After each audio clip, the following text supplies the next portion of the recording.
A racist police officer tears up a black man's driver's license, only to discover moments later that the man owns the entire police station. What happens next will leave you speechless. On a quiet Monday afternoon, the sun hung low in the sky, casting long shadows on the streets of a small, predominantly black neighborhood. Officer Chadwick sat in his patrol car, parked at an intersection, his eyes scanning the road lazily. He wasn't on the lookout for criminals, not today. Instead, his focus was on finding anyone to stop. It had become his routine. His history of excessive traffic stops was well known, but today he felt the weight of his badge, the authority he carried, and he was itching to assert it. The streets were quiet, save for the occasional hum of passing cars.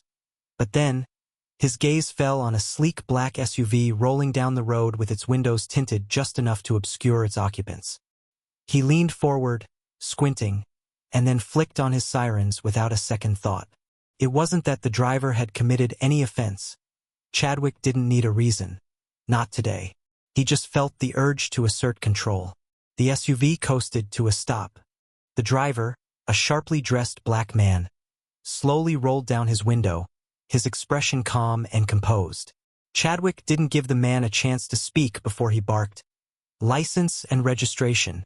Without hesitation, the man handed over the requested documents. His movements were steady, even in the face of Chadwick's obvious irritation. The officer, however, didn't even glance at the papers before he waved them away dismissively. His lip curled into a sneer, and without warning, he said, "This looks fake. I can tell a fake when I see one." He crumpled the documents in his hand, disregarding the fact that the man hadn't so much as flinched. The driver's eyes flickered for just a moment, but his composure remained. "I assure you, there's no issue with my license," he replied calmly, his voice smooth, almost measured. He had the kind of presence that made you listen, even when you didn't want to. But Chadwick was beyond reason. His fingers tightened around the documents, and without a second thought, he tore them in half, letting the pieces flutter to the pavement. Jordan Price, the man in the SUV, remained still. His gaze shifted to the torn fragments of paper, but he didn't let his anger show. Instead, he looked Chadwick dead in the eyes and said, "Call your supervisor." Chadwick's laugh echoed through the street. It was cold and mocking. "You think someone's gonna come save you?" he sneered, tossing the torn license onto the ground. The words hung in the air like smoke, thick with arrogance. He took a step closer to the driver's side window, looming over Jordan as though he were the one in control of the situation. "I'll tow your car. I'll arrest you for obstruction. You're not going anywhere." Jordan's fingers tightened around the steering wheel, but his voice remained level. "Call your supervisor." The officer stepped back, eyes narrowing. There was something about the calmness in Jordan's tone that unnerved him. He was used to instilling fear, but Jordan wasn't afraid. It was as if the man knew something Chadwick didn't. Something was off. But the officer was too far gone in his arrogance to care. He gestured to the air with exaggerated contempt. "You think anyone's gonna care about your little game? You're wasting my time." Before Jordan could respond, a second police cruiser came into view. The headlights cut through the dimming afternoon light, the sound of the sirens slightly muffled as it pulled up beside Chadwick's car. Officer Chadwick turned to see who it was, his stance still aggressive, but as soon as his eyes landed on the new arrival, his face changed. His jaw tightened, and for a brief moment, his posture stiffened in confusion. Inside the second vehicle was Lieutenant Harlow. As the officer stepped out, he looked over at the scene with clear puzzlement. He didn't know the man in the SUV, but the way Jordan was standing, the calmness in his demeanor, made something about the situation feel off. Lieutenant Harlow's eyes locked with Jordan's, and for just a moment he froze. Then, as if a switch had been flipped, his expression shifted. The initial confusion turned into a subtle wave of embarrassment. Jordan, as if sensing the change in the air, gave a small, knowing smile, one that spoke volumes more than words ever could. His eyes never wavered from Harlow's, and then, without any sense of hurry or hesitation, he spoke softly, "Let's not do this here.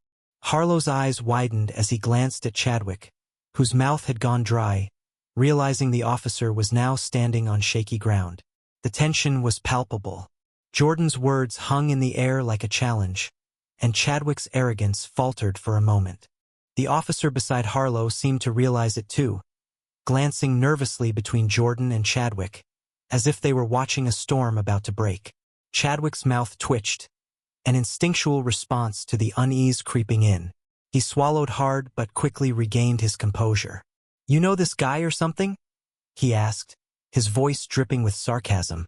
He still couldn't process what was happening. Why was this man so confident? Why was Harlow, his superior, acting so strange? Harlow didn't respond to Chadwick immediately. Instead, he stepped forward, his eyes meeting Jordan's. "Mr. Price," he began, his voice quieter, almost apologetic. "Would you like us to handle this internally, or would you prefer I escort you to your office?" Chadwick blinked, his head snapping toward Harlow. Office. His confusion was growing into frustration, and he could feel the sweat on his palms. What was going on? What was Harlow talking about? Jordan, without a hint of anger, nodded. "I'd rather not make a scene, but I will if I have to." Chadwick's thoughts raced. "What is this? What's going on here?" he demanded. His voice had risen in pitch, an edge of panic creeping into his tone as the situation spiraled out of his control. Harlow, clearly tired of Chadwick's questions, finally broke it to him in a low, measured tone. "Jordan Price isn't just a businessman. He's the new owner of the precinct building." Chadwick's heart skipped a beat. He couldn't have heard that right. It was sold to a private holding company a few weeks ago, and Mr. Price here bought it.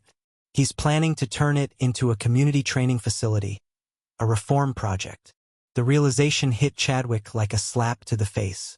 He had harassed not just any man, but the new owner of the station he worked for. He could feel his face draining of color as the weight of his actions settled in. And worse, Jordan had the entire encounter recorded. Everything.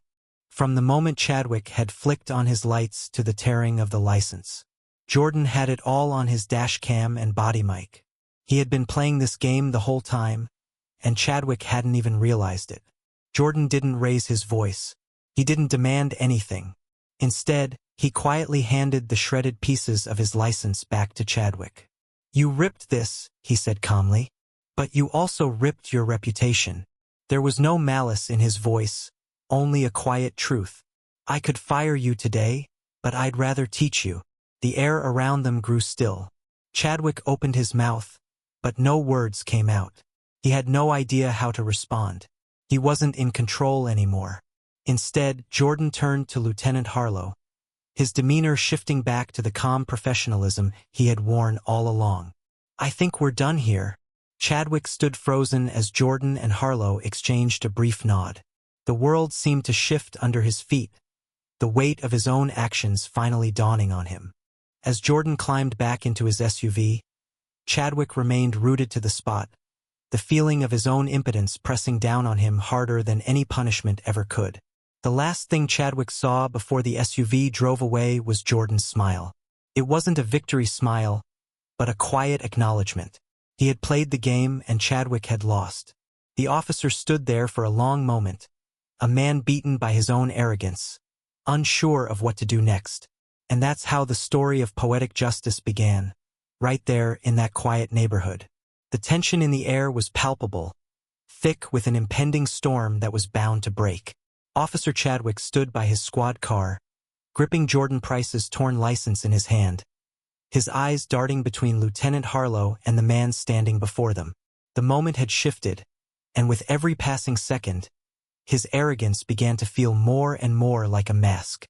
He couldn't quite put his finger on it, but something about this encounter didn't sit right. Jordan remained calm, his demeanor the epitome of control. But it was that same calmness that unnerved Chadwick more than anything. He had expected resistance, a show of anger, maybe even fear, but what he got was a man who held his ground, unshaken. "What's this all about?" Chadwick sneered, still holding the shredded license in his hand, trying to assert some form of control over the situation. You know this guy or something? He asked Lieutenant Harlow, his voice dripping with mockery. Lieutenant Harlow, who had been silent until now, didn't respond. His eyes locked onto Jordan's, and in that moment, Chadwick saw something he hadn't expected, a flicker of recognition, followed by a quiet apology that seemed to hang in the air. Harlow's voice was soft, but there was no mistaking the weight it carried. Mr. Price, would you like us to handle this internally, or shall I escort you to your office? Office? Chadwick blinked, confused. His mind raced to make sense of what was happening. What office? He glanced between Jordan and Harlow, trying to piece together what was going on. Jordan gave him a small, almost imperceptible smile, the kind of smile that spoke volumes. I'd rather not make a scene, but I will if I have to. The words hung in the air, but it wasn't just the words that unsettled Chadwick. It was the calm certainty behind them, the unspoken confidence that Jordan had in his control of the situation. Something wasn't adding up. Chadwick's brow furrowed as the realization began to settle in his gut, uncomfortable and heavy. What's going on here? Chadwick demanded, his voice growing more agitated, more insistent. His grip tightened around the torn license, as if the physical act of holding it could somehow ground him, make him feel like he was still in control. But the more he tried to understand, the further he felt from the truth. Harlow's response shattered the last remnants of Chadwick's sense of superiority. Jordan Price isn't just a businessman, Harlow explained, his tone no longer the detached authority of a superior officer, but something else entirely. Respect, even a touch of awe. He's the new owner of this precinct building. Chadwick's mouth went dry as the words sank in, the world around him tilting. What? He couldn't comprehend what he was hearing. The precinct, he repeated, his voice breaking slightly, incredulous. Yeah, Harlow confirmed, his eyes no longer meeting Chadwick's. Instead, they were focused on Jordan, an unspoken acknowledgement between them. The building was sold to a private holding company a few weeks ago. Mr. Price here bought it under a different name. His plan is to renovate it and turn it into a community training facility. Something for reforming local policing. The full weight of Harlow's words hit Chadwick like a punch to the stomach. Not only had he harassed an innocent man, but this businessman he had looked down on, was now the owner of the very station where Chadwick worked. But the shock didn't stop there. Chadwick's gaze shifted to Jordan, who stood unflinchingly, his posture relaxed but firm. Jordan's composure only deepened Chadwick's unease, and a cold sweat began to bead on his forehead. The realization continued to unravel in Chadwick's mind like a thread slowly being pulled from a tightly wound spool. Jordan Price was the one with the power now, the one who could tear down Chadwick's entire world. Jordan broke the silence that had settled over them with the same calm voice he had used all along. You ripped this, he said, holding out the torn license, its edges frayed, the ink smudged in places where it had been crushed in Chadwick's hand. But you also ripped your reputation. I could fire you today, Jordan continued, his eyes locking onto Chadwick's with a quiet intensity. But I'd rather teach you. Chadwick's pulse quickened, his mind racing. This couldn't be happening. The man he had dismissed, the man he had mocked, was now his superior. And not just in the traditional sense, but in a way that carried far more weight than a badge could. He was trapped in a web of his own making, and Jordan was holding the strings. The tension in the air was suffocating. Chadwick's arrogance, his mockery, all seemed so small now. His hands trembled slightly as he handed Jordan back the shredded license. It was a small gesture, but it felt like the last thread of his pride slipping away. His usual bravado had evaporated in an instant. The confrontation he had expected to go in his favor had turned completely on its head. Jordan wasn't done, though. He didn't yell, didn't raise his voice. There was no need. Instead, he simply stood there, watching as Chadwick fumbled for words, unable to articulate his thoughts. Jordan's next move was deliberate. He didn't just let the moment pass. He seized it. I'm going to teach you something, Chadwick, Jordan said. The words were simple, but there was no mistaking the authority behind them. Next week, we're starting a mandatory reform seminar at this station. You'll be there, front row. You'll learn about humility the hard way, because whether you like it or not, this station will change. And you're going to be part of that change. Chadwick opened his mouth to protest, but no words came out. The finality in Jordan's tone left him speechless. This wasn't just a warning, it was a sentence. And Chadwick, for all his bravado, knew he couldn't escape it. Jordan turned away from him, his back straight, his expression unreadable. "I'll see you next week," he said, his voice carrying an unmistakable weight. As Jordan walked away, Chadwick remained frozen, rooted to the spot. The sound of his own breathing was the only thing that filled the silence. He had no words, no defense, just the crushing knowledge that he had been outplayed, outmaneuvered. The situation had spiraled beyond his control. The lesson had been set in motion, and Chadwick would have no choice but to sit through it. The power dynamics had shifted, and the man he had tried to break had instead broken him.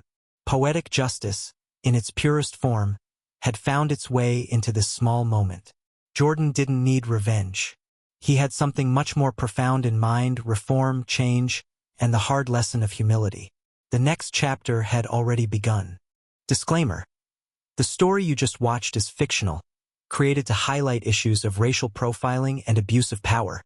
Its purpose is to raise awareness, promote empathy, and encourage meaningful discussions about justice, equality, and accountability in law enforcement.